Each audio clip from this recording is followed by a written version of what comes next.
I'm sure you've heard the news. Trump whisked off stage in the middle of a rally. Former President Donald Trump was abruptly escorted off stage by Secret Service agents during his rally in Pennsylvania.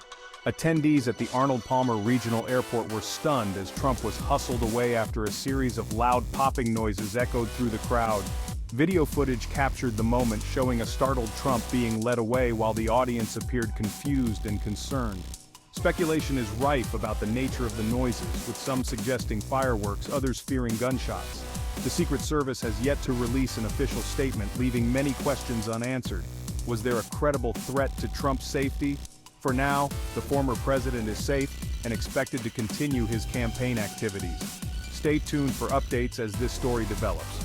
Don't forget to like, share, and subscribe for the latest breaking news.